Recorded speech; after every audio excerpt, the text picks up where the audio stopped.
Welcome to another episode of The Wretched Ranch. Today's episode continues our Chevy Performance System selling series. That's a lot of S's. I sound like a slick snake, slippery, slimy snake. Alright, Merry Christmas, everybody. We're talking about selling environment. Yeah, that's a goober up there. His name is Goober. And Goober's going to tell us what we need to know to sell stuff. Well, obviously, we need a selling environment. Not just any old setting will do. Let's find out what we need, guys. If you like this kind of content, please like and subscribe. If I talk too long, please like and subscribe. If you hate these intros, please like and subscribe. And thanks for watching.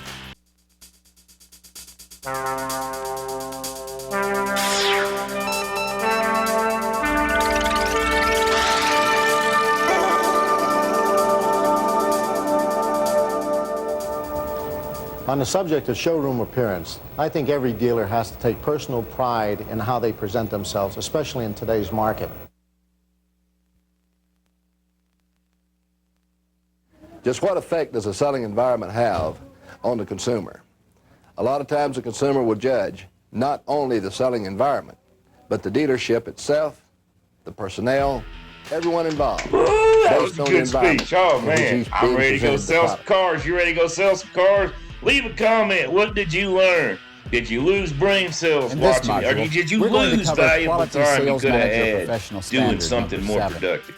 Let me know in the comments. Sales manager supervises a well-maintained selling environment. He is sensitive to the appearance of the sales facility as a factor in customer satisfaction and takes steps to provide a pleasant, clean, and appealing setting for customers to purchase their Chevrolet products. He uses point-of-purchase merchandising to highlight significant values and benefits of featured models. No one would dispute the fact that a neat, clean selling environment is a plus for any dealership. Neatness and cleanliness create the visitor's first and most lasting impression of the facility. They tell the potential customer that the people at this dealership take pride in themselves and their surroundings, so they probably also take pride in the job they do and the way they treat their customers.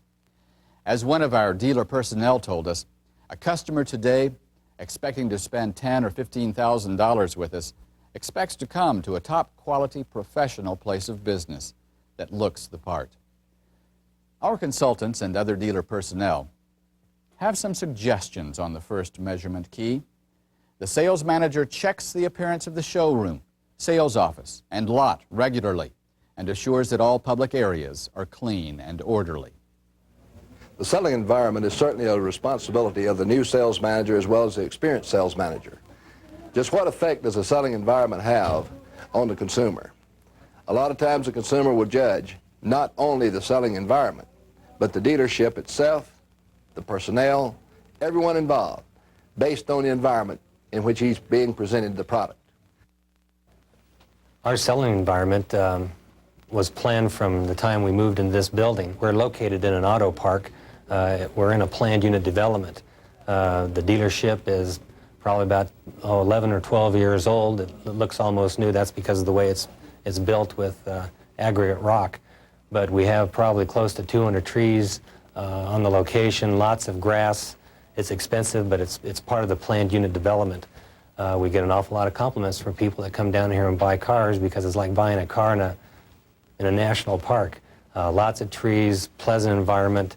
You can stroll along the walkways and look at cars, and you just don't have that pressured feeling. People really seem to have liked that. And it really helps the relationship with the salesman, the whole environment, the whole selling procedure just doesn't seem to have that edge or confrontation in it.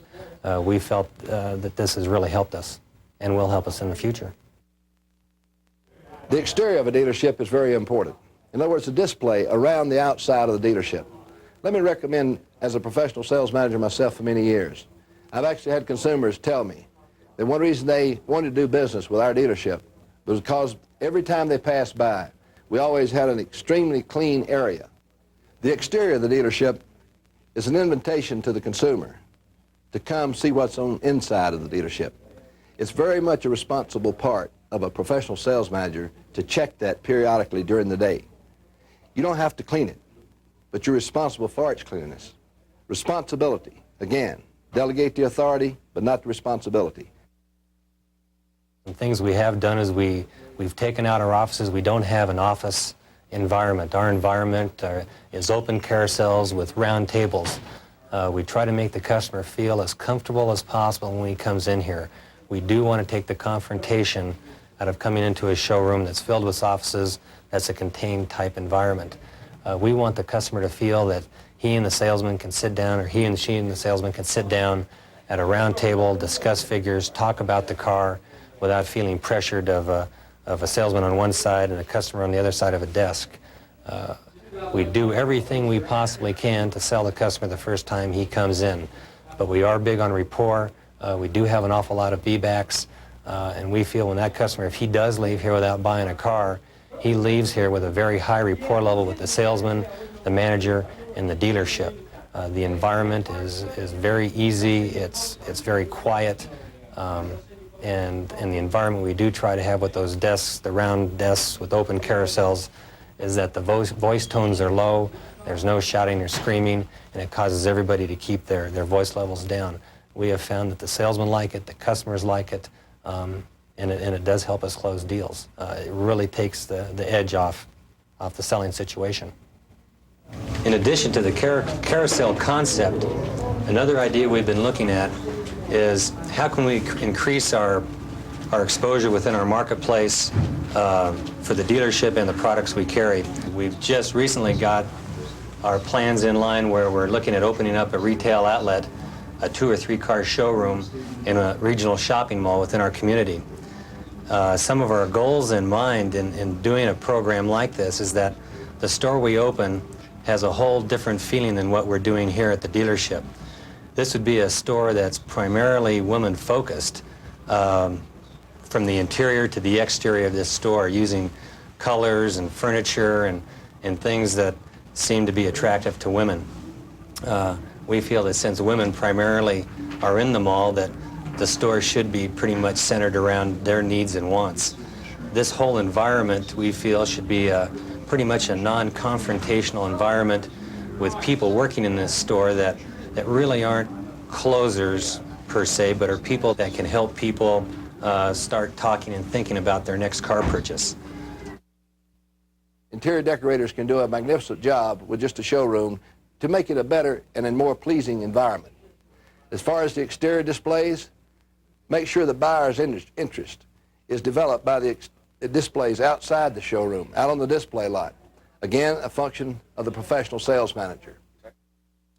Another measurement key for the standard on the selling environment also specifies that the sales manager chooses a display mix that supports achievement of his sales objectives, and that he changes the displays regularly to stimulate buyer interest.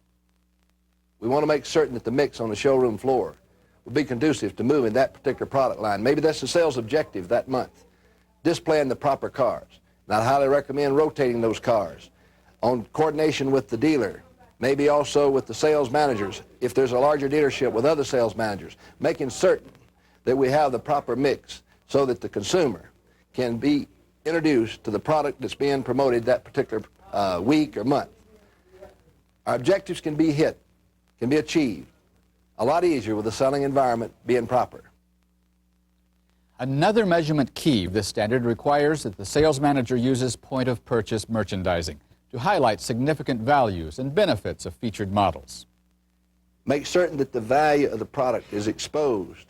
In other words, highlight the product value. Maybe it would be with signs, maybe it would be with pictures, maybe it would be with some type of automation, where it be with video, where it be with the video display unit itself, so that the consumer will have an opportunity to see the highlights and the features and the benefits of that product. The way a dealership presents itself to the public is of the utmost importance. A good-looking dealership inspires customer confidence. It puts the customer in the proper mood for a serious business transaction. As Jackie Cooper says, the sales manager is responsible for how the facility looks, not that he's expected to clean it up himself, merely that he sees that it's done. All it takes is to spot check the appearance now and again throughout the day without taking any time out from other duties. only to be aware of what the facility looks like and doing something about it if necessary. The pride that the sales manager takes in the appearance of the dealership shows, and it affects not only the customers, but the morale of the people who work there. So how about your operation? How recently have you assessed its appearance? How recently have you checked the showroom, sales offices, and lot to assure that all are clean and orderly? Does your floor display mix support your sales objectives? Are the right vehicles displayed in the right way? How long since you've changed the displays? Do the outside displays invite people to come inside and see more? Are you using point-of-sale merchandising materials to their best advantage to highlight significant product values and customer benefits? One of the best ways to judge the appearance of your facility is to park your car half a block away and walk the rest of the way. Look at the dealership through the eyes of a prospective customer as though seeing it for the first time. Is it attractive? Would you buy from this dealership? Ask the opinion of another person, possibly your spouse. Become really aware of it and decide in your mind what needs to be done. When you get to your office, make a checklist of things needing attention. Note them in 3 categories. First, things that need to be done. Second, things that might need attention but that we're not going to do, at least not now. And finally, things we should do as soon as possible. The Action Guide contains a convenient chart for this kind of prioritized listing. It should prove useful to you. Remember, the appearance of your dealership reflects the professionalism of your entire organization and the products you sell. A professional sales manager is aware of the importance of the environment. Showroom display, offices, salesperson's offices, the exterior of the dealership, the interior of the dealership. If there's ashtrays, they're clean. Making certain that that environment will be conducive to a selling environment, one that people will enjoy. Most people enjoy doing business in a clean business.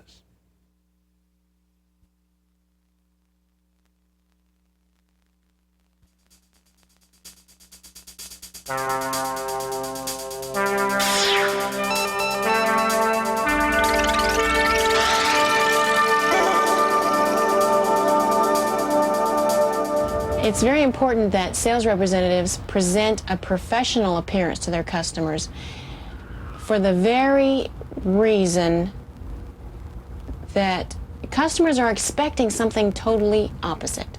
They're expecting someone who's kind of slick, perhaps wears a lot of jewelry and doesn't dress in a subtle professional way.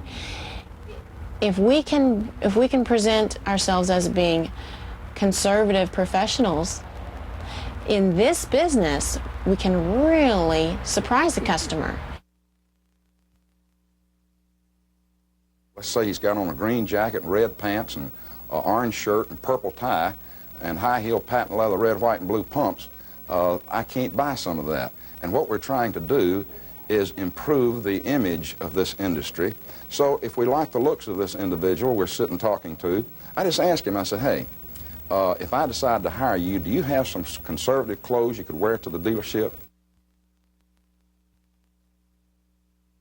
The salesmen know that it's not proper etiquette to be drinking coffee or pop on the showroom floor. If the customer's not smoking, you shouldn't be smoking. And if you do want to smoke, I think you should ask the customer's permission. We try to control that to some extent. If we have a salesperson who perceives us as being less than professional, maybe they perceive us as committing some of the errors of personal appearance. Friends, when we commit those errors, I'd like to suggest that we're not only giving them permission to commit the same error, we are undoubtedly encouraging them. We as sales managers have a very powerful impact on the people whose lives we touch. Let's never underestimate the impact of image and personal appearance. The subject of this module is professional appearance. That's also the 11th and last of the Quality Sales Manager Professional Standards. The standard states, the sales manager maintains a professional appearance at all times. The intent of this standard is that the sales manager sets a good example for his staff by his own dress and conduct on the dealership floor. Don Hudson discusses the effect that your own appearance has on your career and on the people you manage.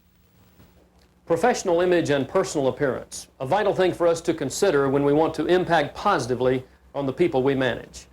I'd like to suggest that the image we project is going to be a major factor as to not only how we're perceived, but the results we get in the marketplace. Let's talk about what really makes a difference on the image we project and the personal appearance which we exude on a daily basis. You've all heard the old cliche that there's no second chance at a first impression. I believe in that, and I think every impression which we make after that first impression is simply an alteration of that initial impression. Let us never underestimate the importance of the very first impression. To what extent are you involved individually in impression management? Sometimes we take for granted the importance of it. Let us never do that. Let's consider that we manage how we look in the image we project to others. I'd like to also suggest to you that there are three categories of the professional image that we do project to people. Number one is how we look. Number two is what we say, and number three is how we say it. How do you look in the eyes of other people? What do you say to them to get the desired results in your sales management environment? And how do you say it to be able to get that across in a manner which is impacting and successful for you? I think you'll agree it's going to make a big difference. Let's first address the issue, how you look. Do you evoke an image of confidence, of professionalism? I think the human brain functions much like a computer. We all know that the output from a computer is determined by the programmed input. How are we programming the computers of the people we talk to every single day, the salespeople we manage, the customers with whom we periodically have contact? I'd like to suggest that it's either going into their computer as an objectionable image or an acceptable image. We determine that based on how we look, what we say, and how we say it. What can we do to increase the probability of being acceptable in their eyes so that we can have credibility with them, so that we can have the impact on them that we truly want to as a leader, as a manager? Well, let me suggest that the image we project now will determine where we're going and when we're going to get there in terms of our goals and objectives. Just for a moment, let's pursue some of the basics. Now, I don't want to insult your intelligence by implying these might be things you don't know, but as a reminder and as an emphasis, too, of the fact that we need to periodically share this data with our salespeople, I'd like to suggest some considerations. For example, we consider the value of proper posture. Do I seem to have more credibility as I stand here with upright posture than I do when I might lean over and say something with an appearance of less confidence in my voice and in my demeanor? I'd like to suggest that that can make a difference. Also, another basic, should we touch on things like cleanliness of fingernails, what have you? I think it's worth making very basic mention of. Are you a smoker? Well, if you are, that's certainly okay if that's your choice as a human being. I'd like to suggest to you, however, that when we communicate with someone with a cigarette hanging out of our mouth, it's something which tends to negate, again, our credibility, our professionalism. So I suggest if you're going to smoke, do so when you're not conversing one-on-one with a person, and I think we can enhance our impact on people. I'd also like to suggest that a recent survey pointed out something which I found to be fascinating. Two principal things that really do determine how we come across to others: the shoes we wear, the suit we wear. 90% of our appearance is projected by what we have on, and about 85%, of course, is the suit that we have on. So let us consider the importance of that. May I suggest to you that if indeed it's going to have that great an impact, that one clothing expert and consultant was correct many years ago when he said it might be a viable alternative for us as pros to consider the value of having half as many suits and paying twice as much. I don't disagree with that. One other simple basic. Do you keep a coat hanger in your car? How many times have you seen one of your salespeople working for you, maybe someone you had just convinced to invest in a very nice suit of clothes, who unfortunately wears it, looks like he slept in it because it's all wrinkled in the back? Never wear your suit coat in a car. Simply hang it on a hanger in the back, then it'll be good for a much longer period of time, and you'll maintain that appearance that is so vitally important to our ultimate success. Some people say that clothing yourself to reach a certain goal is not admirable, that it's even manipulative. I'd like to suggest that it really isn't. It's a tool, just like any tool that anyone in any profession might use to get the desired results. If our desire basically would be one of success, of achievement, of impact on other people, I think you'll agree that success is not a series of happy accidents. Success is a plan. Success is the creative use of our tools. Our personal appearance and the impression we make, how we manage our impression, is indeed a tool. Let me suggest another tool that might be very effective for you as a sales manager. I knew a frontline sales manager one time who did a very viable thing that he got a great amount of positive benefit from. This sales manager brought in a clothing consultant to address his sales meeting. He did something that proved to be very effective for him. Now, my sales management friend did offer to buy a couple of suits he was going to use in a sales contest, but other than that, the clothing consultant was there strictly to have exposure to some people who might well end up being customers of his. He offered some tremendously valuable ideas to that sales force that day and made them more image conscious. It worked out extremely well. Some good information was shared, and the information gained by those people proved to influence them and how they dress. It helped them to avoid some of the errors that are so easy to make. Things like out-of-style length of sideburns, width of lapel, and other things that seem to negatively impact on people if they're not careful. I'd like to also suggest one other consideration about personal appearance and about the dress, and it's the concept of avoiding high fashion or exaggerated styles or extra loud colors. It's been said that those things tend to nurture distrust and instability in terms of the image we project to other people. Can we be a bit more careful about that? As a consultant, I was called in years ago to help a sales organization try to increase their closing percentage. I realized they were talking about a very high dollar item they were attempting to sell, and that their people were dressed flamboyantly, to say the least. In fact, friends, I might suggest to you they look like a covey of peacocks in heat. Now, my job was to figure out what the problem was and attempt to do something that would help them negate the negative results they were getting. We dressed them in a manner which was considered much more conservatively, and we immediately increased their closing percentage. We simply have more credibility in the eyes of other people when we dress a bit more conservatively and professionally. The general rule in dress is that whatever you wear, your clothing should be neat, clean, and in the style that is appropriate in the community in which you live and work. Your attire, and that of your salespeople, should be in keeping with local standards. In any event, salespeople should not look out of place, but should look as though they belong. If a salesperson is taking a pickup truck out to a farming area to try to sell it to a farmer, casual dress might be more appropriate than a formal business suit. The key is how they come across to the customer. Equally important is how you come across to your own people, the example you set. And that example could be governed as much by what you say and how you say it as how you look. I was once familiar with a salesperson who dressed impeccably. He had all of that entire concept covered, I'll tell you. He was a true pro in that regard. However, I would also suggest to you that even though he was dressed impeccably, drove a beautiful new automobile, and appeared to be a pro in every conceivable manner, except for one, he opened his mouth and he obliterated himself. What is your perception of your vocabulary? How about your vocabulary in general? Do you speak in a manner that is impressive to other people? Do you periodically use profanity, or do you use profanity to excess? Think about that. Ask yourself the question when you're about to say something, will it do any good, or will it do any harm? Assess that very carefully, and I think the amount of profanity one might use could be significantly decreased. I'd also suggest you consider something about professional vocabulary. In terms of our professional vocabulary, I want to suggest you avoid such negative words as peddler, pitch. How would you feel if you heard a sales manager say, "Oh yes, I manage a few peddlers up the street here"? I don't buy it, friends. It sounds unprofessional. It makes us question the integrity and the honesty of what's going on in that organization. I'd like to suggest more professional words, a more professional image. When was the last time you were in a social environment and potentially a doctor walked up and said, "Oh yes, I'm the quack up the street"? Or the attorney who says, "I'm the shyster up the road"? You don't hear it. May I suggest we attempt to see ourselves as the true professionals that we really are. As sales managers, we will enhance our positive results if we enhance our vocabulary. What else should we consider about what we say as sales managers?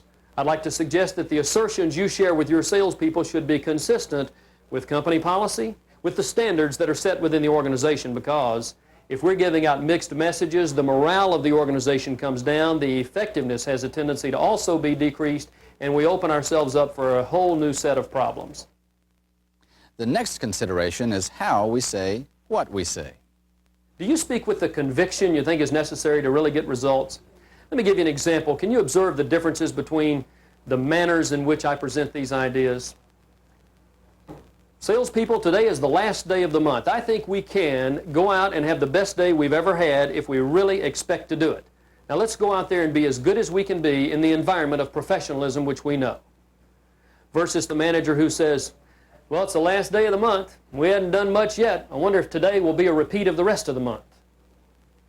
Why don't we see if we can go out there and do some of the right things, and we'll probably have a better day?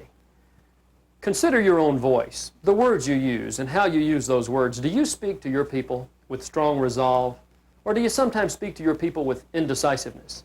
I want to suggest that we need to speak with strong resolve.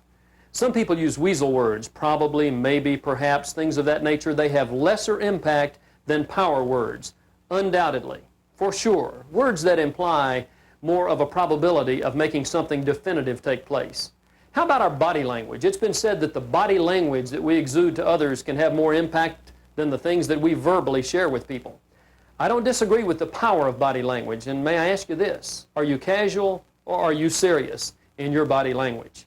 Picture a sales manager who's leaning on a car, or picture a sales manager who's leaning on a desk and saying something in casual tones and with weasel words in the process. They simply don't have credibility. Are you casual or are you serious in dealing with your people and communicating with them? I want to suggest that casual approaches cause casualties.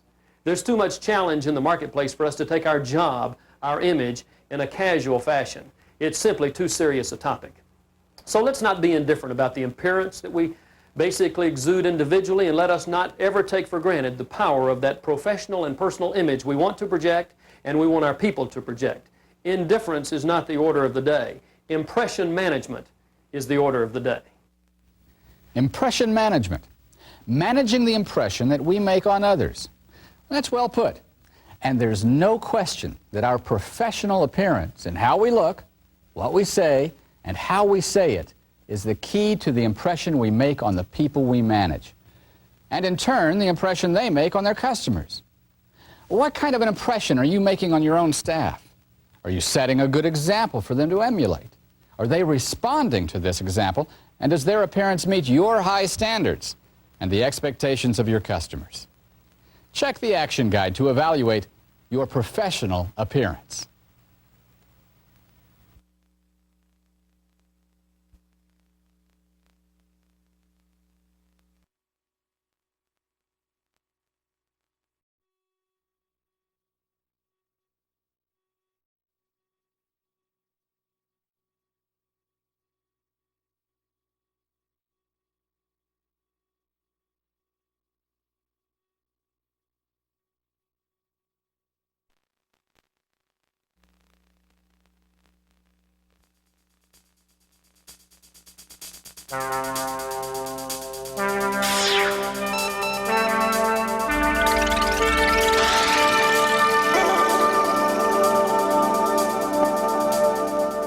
I recently went to a motivational rally.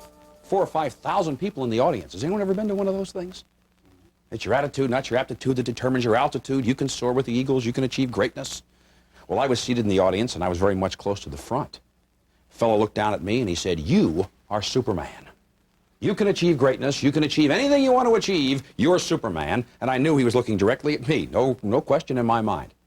I got up, had to walk out, fly back to my hometown, sat down on the airplane. Stewardess came in. She said, "It is now time to buckle your seatbelts." I looked back at her and I said, "You don't understand. I'm not going to buckle my seatbelt." She said, "Why?" I said, "You don't understand. You see, I'm Superman, and Superman doesn't need a seatbelt." She looked back at me and said, "Superman don't need no airplane either, fat boy. Buckle up." What's the point I'm making to you? Motivation is something that people really get excited about. Time is something that most people don't get really excited about. But I can tell you this, your time is your life. And without time, you have no life. Ben Franklin said it best. He said, "Time is the substance of which life is made." It's the space between eternities. And I'm going to suggest to you that time is one of the three things that each and every one of us takes for granted. The other two are our health and our relationships with other people. But what good is your health if you don't have the time to take care of yourself, and what good are relationships if you don't take the time? How you spend your time, or waste it, has a major impact on your sales and income. That's why effective time management should be high on your priority list. The 350 sales managers that we interviewed spend an average of 53 hours per week on sales management tasks. That's just the average. Many sales managers are working 60 hours a week or more. Time management will help you reduce the hours needed to get the job done and increase your productivity as well. With time at a premium, it becomes critically important to concentrate the majority of your efforts on the high payout activities, the ones that result in car and truck sales and make a profit for you and the dealership. We've talked about the importance of desking and high payout activities. Now it's time to take action. So we'd like you to attend a seminar that will help you accomplish more in less time and make every minute count. The participants in Chevrolet's Dealer Executive Forum clearly agree that everyone can benefit from time management. The consistently best-rated presentation is made by Bill Brooks. We're fortunate to have Bill with us, a nationally recognized sales management consultant and president of William T. Brooks & Associates. Let's join Bill as he addresses a group of sales managers. Okay, Bill, it's all yours. Thank you, Jack. I appreciate it. Time, very interesting concept. As I travel the country and I work with folks in the area of time management, one of the questions I always ask them is, what kind of a response do we get when we put up the word time? Jack, what comes to your mind when I put that up there, time? That I don't have enough of it. That you don't have enough of it. How about you, Margie? Some of it's wasted. Some of it's wasted. How about you, Charles, when I put that up there? Most of it's wasted. Most of it's wasted. Very common kind of a thing. You know, I often will walk in someplace and someone will entitle our program Time Management, and people will say, oh, here we go, time management. It's not that important to me. I'd rather hear about how to motivate other people. You know, one of the things that I used to do in my former life before I got involved in this is I was a college football coach. Do I look the part? Handsome, virile, sophisticated, very much like Norm. It ages you very quickly. Young man, old hair. I had to leave coaching because of a stomach problem, no guts. So unfortunately, I can't motivate you, but I can give you some ideas about time and tell you that time really does fool us. It's the stuff of which life is made. That's what Ben Franklin said. Time, our most valuable commodity. You know, we've done a lot of research, and one of the things that we've found is that jobs have certain characteristics. Do you know that the average person wastes 45% of the day? If someone worked 8 hours a day, that's 3.6 hours. Interesting concept, however. I would venture to say that very few sales managers that I know in the automobile industry work 8 hours a day. How many of us put in 10 hours a day? 11 hours a day. My question is this, do you get 10 or 11 hours worth of work accomplished? If you say you do, Charles, you're one of the first ones I've ever seen. At least you're shaking your head no, so you're honest about it. You see, I don't either. I'm not going to stand up here and tell you that I'm the world's greatest time manager. You see, one of the things is this, the more I know about it, the less successful I know I really am, and there's so much more for me to achieve. Does that make sense? We've taken a look at jobs, whether it be a sales manager's job in a dealership, whether it be a general manager's job, whether it be a marketing manager, whether it be a salesperson, whether it be a government worker. It makes no difference, Sam. We found out that jobs are fragmented. Anywhere you go, it's totally fragmented. Give you an example of this. Have you ever walked into your office, you sit down at the desk, and all of a sudden someone comes up to you and says, do you have a minute? Ever happen, Alice? So you say, sure, I'll take care of that, and all of a sudden the phone rings. Then all of a sudden your eyes wander down to a piece of paper that's on the desk. It's something you should have been handling yesterday. And suddenly someone comes in and says, I've got this sale that I'm trying to make. I'm involved in this transaction. Can you help me with it? So you're working with a salesperson to try to help them finish a sale. Someone else is waiting to see you. There's someone else who's seeing you. You're on the telephone, and your mind is thinking about that piece of paper. Please raise your hand if that's ever happened to you. You see, but as I said before, I am the sales manager, you see, and I'm in control here. What do you really do? We've discovered that unexpected events come up all the time. Has anyone had an unexpected event occur in your dealership recently? Something you hadn't planned on? Sam, can you think of an example of that? What's happened to you? Might be a payment from a customer or something. I'm in the fleet business. Okay, fleet business, payment from a customer. Good or bad? Right. Right. How about another unexpected event? Can anyone think of something that comes up? An angry customer comes in and says, hey, I'll tell you what, Norm, I don't like what you guys did. It's awful. I want to talk to the manager. So you've got all these things planned that you're supposed to do, and suddenly, where are you? Involved deeply. You know what's interesting as a sales manager? Your major priority is turning a profit with that sales force. People often say to me, what's the most important thing for people in sales? Let me give you a very simple answer. Anything that creates a profit.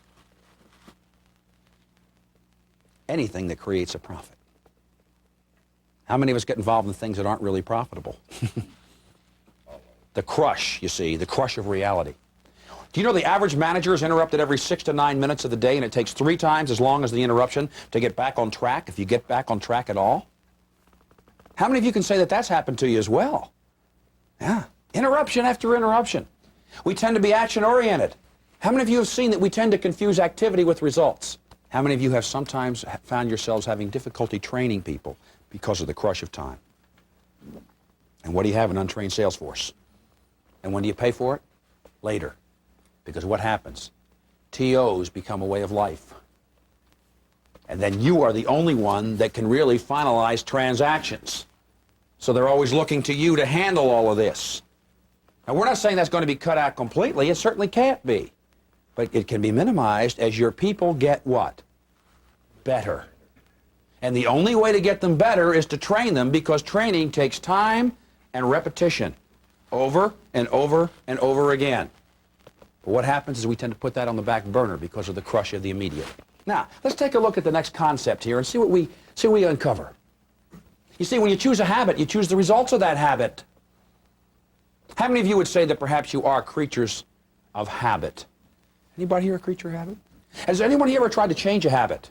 It's very difficult to do. I had to change a habit one time. I tend to eat a lot. The doctor said to me, you've got to change your eating habits. I gained a lot of weight. I said, what am I going to do? He said, change your habits and go on an exercise program. Now, I'm not going to tell you that I got fat, but we had to let out the shower curtain. I mean, that's fat. I said, how am I going to stop? He said, it's very simple, exercise. My idea of exercise for years was get in the tub, pull the plug, fight the current. Years. It was very difficult to change that habit. Extremely, extremely difficult. We discovered what we call hidden habits. Habits that many of us have that we're not even aware that we have. We do things that are urgent, and we do things that are personally important and or what? Rewarding. As you can see, hidden habits are extremely difficult to change. What we've tried to do here is to uncover what some of them are. Now, in terms of the next concept, let's take a look here. The best definition of time management that I personally have ever seen is this one. Merrill Douglas, a prolific writer in the area of time management, has defined time management as first managing yourself. Isn't that really what it is, Michael? Managing yourself? Yep. I don't know about you, but for many, many years, and still occasionally creeping in, even though I do get involved in teaching this material, I find that self-management is very difficult. Bill, have you ever found that to be the case? Yes, sir. Yeah. Self-management. You see, you are responsible for managing yourself, aren't you? To accomplish your goals. Interesting question. Goals. What if I were to suggest to you, without goals or objectives, there is no such thing as time waste? Does that make sense, Mike? Yeah. See, if you're not going anywhere, what's the difference how much time you take to get there? I'm talking about goals or objectives that are specific, that are measurable, quantifiable, that are realistic, that are on a time schedule, compatible with one another so they don't conflict with one another, and they're written. So you can't remember what you don't know. Does that make sense? So you can't remember what you don't know. How many of you have ever taken a set of goals or objectives and put them up somewhere in writing? Anybody ever done that? What happens? You accomplish them. Because the very simple concept is you can't remember what you don't know. See, the greatest truths are self-evident, aren't they? We know this. We know time management. We know all of these things, but they're put on the back burner because of the crush of the immediate. That's what happens to us. And to accomplish all of this within what? The time you have available. How about some people that seem to manage themselves? They have very clear goals or objectives, but they're always late. You've heard the old phrase, get it all together. Anybody ever hear that one? That's really what this means, isn't it? Manage yourself to accomplish your goals and to do it within the time available. The key part of that is those goals, those objectives. Let's take a look at the next slide. Who's responsible for ensuring that the sales force is profitable, that the sales force produces the kinds of numbers that are required for that sales force? You, sales manager. Effectiveness, doing the right job right. If we took a look at this and put it on some kind of a formula, here's what that formula would look like. Effectiveness equals results over time. We want the results to go where, Charles? To go up. And what do we want the time to do, Tom? We want it to go where? Down. What happens the next time you're desking, a salesperson comes to you, has a problem, needs some consultation, needs some work, the phone rings, you pick it up, or you're handling paperwork? Where does that immediate profitability go, or at least the chances of that go? Goes out the window. How about the feelings of that salesperson? What are they saying? Oh, I'm not getting the kind of support that I need from my manager. Let me give you one of the principles of selling. A salesperson must see selling as a worthy profession. And in order for someone to see it as a worthy profession, they must feel that the person to whom they look for leadership sees not only the profession as a worthy profession, but they must know that that manager sees the salesperson as a worthy professional. So consequently, you can't just shuck them off. That's the high priority items. That's what we call high payout, isn't it, for a sales manager? Effectiveness equals results over time. What happens then to the results? They go where?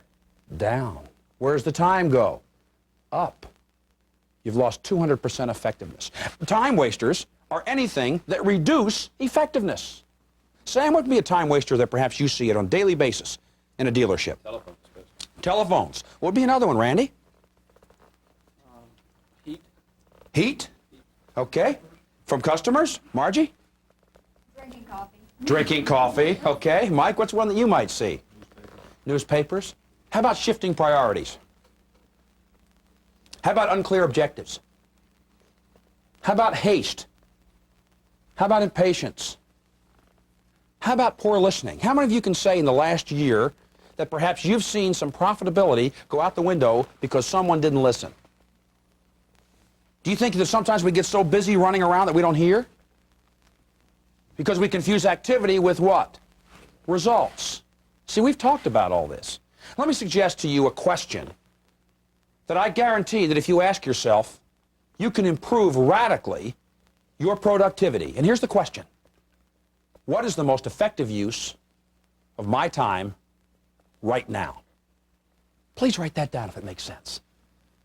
What is the most effective use of my time right now?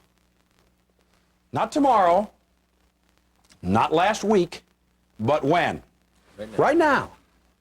Let's move on now to the second question. A powerful question that I guarantee you can help you improve your productivity level just as well. A thing called the 80-20 concept. The 80-20 rule, sometimes known as the Pareto principle. Is anyone here familiar with the 80-20 rule? Jack, what's your understanding of the 80-20? Yeah, we spend 80% of our time on things that only give us 20% of the results that we want. Absolutely. I'm going to suggest to you that the 80-20 rule applies to most anything. How many of you have found, for example, that 80% of the sales come from 20% of your salespeople? How many of you have found that 80% of the sales come from 20% of your product line? How many of you have found that 80% of the dirt on a floor is on 20% of the floor? I've even done research at picnics and found out that 80% of the hot dogs are eaten by 20% of the kids. Makes no difference what it is. 80-20 pretty much follows. And the same thing's true of time. Just as Jack indicated, we found that many people spend 20% of their time on items that have an 80% payoff value, while many others spend 80% of their time on items that have a 20% payoff value. What we're going to call these are high payout versus low payout activities. Imagine now that you spend 80% of your time on items that have an 80% payout ratio. Where do your results go? Up. Are you ready for the second question? It's simple. It don't take no rocket pilot to figure it out. Here it is. What is the payout of this activity? What is the payout of this activity? If the payout takes you closer to the accomplishment of your objectives, by golly, do it. If it doesn't, what do you think we recommend? Don't do it. But here's my question. if you have no objectives, if you have no goals, can you even answer that question? No. Let's take a look at the next slide. A thing called priorities. Priorities, think of what you're doing. Priorities, you may soon be blowing. Priorities, you'll drive yourself to ruin if you pick the wrong priorities. Charles, how do you set priorities? By goals? Good answer. Jack, how do you do it? By the squeaky wheel. By the squeaky wheel. How about you, Norm? Well, the things that just have to be done. Okay, how about you, Alice? Just try to set up, like in the morning when I do my paperwork and have the rest of the day easy. Okay, get the rest of the day easy. Let me suggest to you a systematic approach for handling priorities. You'll notice that we've got up here on this slide something called important and something called urgent. You see, important deals with priorities, doesn't it? Urgent deals strictly with time. And the two aren't even related. They're totally different. Until we mismanage time, and suddenly what happens, Michael, Bill? They become what? Totally intertwined. You see, if something is important, you see where it says yes? What that means is that's where you have your 80% payout items, doesn't it? You see where it says important no? Those are 20 or 0 payout items. Interesting concept. If something is urgent and it is important, it's a crisis. What would be an example of a crisis? How about if your dealership is on fire? How about conflict with a major fleet customer? That's a crisis, isn't it? How about if someone comes running in and says, "I've got to see you right now, Sam"? How many of us immediately jump to the conclusion that that's a crisis? Something's wrong. You see, the reality is that most of us react more quickly to the urgent than we do the important. Can I say that again? Most of us react more quickly to the urgent than we do the important, and we immediately jump to a conclusion and presume that it's a crisis. The only way it can be a crisis is if it relates to the achievement of what? Your goals or objectives. Because you see where it's located? Now, if something is important but not urgent, what have I written there? Not happening. Let me give you an example of something that's important but not urgent. How about long-range planning? How about sales training? How about ongoing behavioral changing sales training? How about very significant time with a 4-year-old child? How many of us sometimes neglect our family and work long, long hours in a dealership and have that dealership cost us very dearly? Do you think I'm suggesting that you as a sales manager can put in a whole lot less hours with time management? No. What am I suggesting? That you can get more done in the time that you do put in. Does that make sense? That's what we're suggesting. Because my experience has been with sales managers, you're high achievers, you're winners, you're rollers, you want to succeed, you want to do well. You're not going to ever radically cut back the tremendous amount of time. But even 10 or 15% back would be pretty good, wouldn't it? And get more done in that extra time that you've saved. Powerful concept. That's the way it works. Now, if something is not important, but it is urgent, it's trivial. See, the payoff there is 20. It's a 20% payoff or 20% payout item. Give you an example of something that's trivial. Filling out a form. Handling paperwork. Ordering. Contacting people. Now, don't ever think for 1 second that I'm telling you that because some of that stuff is trivial that you don't do it. Many times we have to do those things, don't we? Isn't that part of our job? But how about scheduling it at the best time? And we'll talk about that in just a moment. If something is neither urgent nor important, it's what we call a waste of time. Now, I have it on good evidence that there's no one here who wastes any time. Is that right? That's right. That's absolutely right. How many of you waste at least 15 minutes in the morning? How about 15 in the afternoon? Would you like to multiply that out in terms of number of days that will consume in a year? You see, it adds up, doesn't it? The number of wasted days in a lifetime. I often tell people a story that I'd like to share with you. I recently saw a lady on television. She was terminally ill. Question was, what message do you have to give to people? She just said live. Most of us don't realize that time is life. See, what we're talking about here is your life, aren't we? We're talking about your career. And all the things that we've talked about in this entire training program are relatively meaningless, in my opinion, unless you find the time in which to incorporate them. I'm not going to suggest to you that I can tell you what wasted time is, but I can tell you what I think it is. It's spending time on something less important when you could or should be spending it on something more important. Now watch this. I'm going to suggest to you that if you spend a lot of time on trivial items and a lot of time on wasted activity, I don't have to know much about Tom or Charles or Margie or Norm or Ellis or Jack or anybody. But I know this. You're a crisis manager. Because you spend so much time on the trivial items and so much time on the wasted activities that these things that are important but not urgent have to go somewhere. They can't go away because what are they, Jack? They're important. They squeeze where? Up into that first cell, don't they? They squeeze up there very much like a tea kettle when it blows up. So it has to go somewhere. It squeezes up to the top, and before you know it, we're running around from crisis to crisis. Here's the third question. What cell am I in? Am I in cell 1? Am I in cell 2? Am I in cell 3 or cell 4? And if you really want to get fancy, one of the things you could say is, if I take this particular activity, what cell will it place me in? What cell will it place me in? Interesting concept, Norm. What if someone called you and wanted you to do something and you're really pressed for time, and being a nice fellow, you don't want to say no? You say, hey, wait a minute, I'm loaded up right now. I'm going to force myself further and further up into what cell? 1. Who needs it? Who caused it? We did. So we've got 3 questions. Number 1, what's the most effective use of my time when? Right now. Second question, what's the payout of this activity? 80 or 20? And what's the third one? What cell am I in? Cell 1, cell 2, cell 3, or cell 4? Let's take a look at a concept that's really central to the whole idea of time management. And that concept is known as the paradox of time.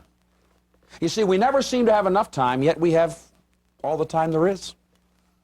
Sam, do you think if possibly you went out on the road someplace and got hit by a car, you might think as you were going down, I wish I had more time to accomplish something in my life? Sure.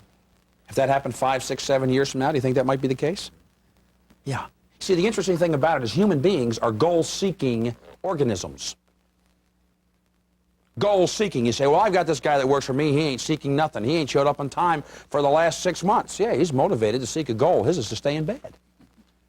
Because people do things for their reasons, not yours, see.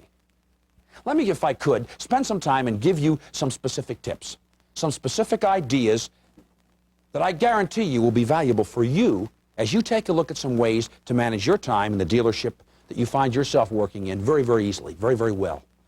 First one, planning versus scheduling. I think it's important to understand that a plan tells us what to do and a schedule tells us when to do it. Does that make sense? A plan tells us what to do and a schedule tells us when to do it. See, a plan involves things like, when are you going to be handling the desking responsibilities? What are you going to do when you do it? How long are you going to be doing it? What kind of a training program do you want to lay out? How much counseling are you going to spend with people? What are your long-range goals for the dealership? Those kinds of things. And then letting those salespeople become part and parcel of that. That's planning. Scheduling is simply the mechanical part of scheduling time for you as well as that sales force. I'd like you to remember this concept. As goes the first hour of the day, goes the rest of the day. How many of you have ever found that when you came in and the first hour of the day was just the worst, the rest of the day went where? Downhill slide. One of the things that I often share with people is that one of the things you need to do in the first hour of the day is to gain a victory. Does that make sense, Norm? Gain a victory. How many of you have ever found yourself trying to gain a victory and you can't find the file?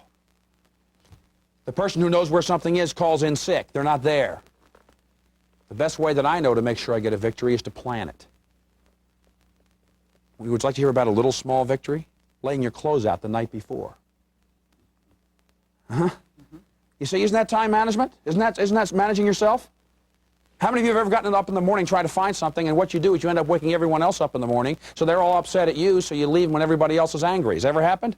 You're smiling, you know it's happened to you. You see? So what am I going to do? I'm going to do things like lay out my clothes. I'm going to do things like get the file the day before. I'm going to plan and schedule so that when I hit that deck in that dealership, I hit it how? Running. I hit it running. How about sales meetings? I want to schedule those things at times when I've got low customer contact. How about ongoing sales training and sales meetings? Some of the things that we've done with dealerships is done them very early in the morning. Does that make sense? How about at a time when only you know in your dealership when you've got low volume? How about scheduling some time for desking? How about scheduling time to work specifically with salespeople, with coaching and counseling and modeling behavior? And here's the ironic part about it. We also suggest that you need to leave 20 to 40% of your time totally unscheduled to handle crises and emergencies. Everything takes longer than you think it will. See? Make your best time estimate and add 20%. You'll probably be right. Make your best time estimate, add 20%. You'll probably be right. Let me give you another quick tip. I no longer say, what time do I have to be at a meeting? I say to myself, what time do I have to leave to get there? And I add 20%. Remember I said everything takes longer than you think it will? Add 20%, you'll probably be right. What time do I have to leave to get there and add 20%? You see, there are time management principles that can be learned, aren't there? But the why to always precedes the what? How to. You see, until somebody knows why they need to do it, they're not motivated to do it. Makes sense, doesn't it? I'm going to suggest that you find 30 minutes of uninterrupted time sometime during the day. And that's when you should do the paperwork. That's when you handle ordering. That's when you handle all the forms, all the reports. But guess what? You're never going to get it done if you're interrupted every 6 to 9 minutes of the day. Remember we talked about that? So what do? You go someplace, you have the telephone calls held, you hold up all interruptions, you say you're unavailable, and you handle those parts of your job that need to be handled. Because you see, you're trying to be on a real balancing act, aren't you, Alice? See, you're sometimes responsible for doing some of the projections. You're also responsible for day-to-day counseling. So you're caught between a rock and a hard place. The secret is in the planning and the scheduling. I'd like to share with you a concept. And that concept is this. It's your time. It's your life. It's your career. It's also your decision. Thank you all very much. I enjoyed being here with you. Thank you. Woo-hoo! All right! Yeah, all right, guys. If you like this video, leave a comment. Let me know. If you hated this video, leave a comment. Let me know. If you wasted a certain amount of time of your life and you want it back, hey, leave a comment. Let me know how bad it was. Anyway, thanks for watching. Have a good day.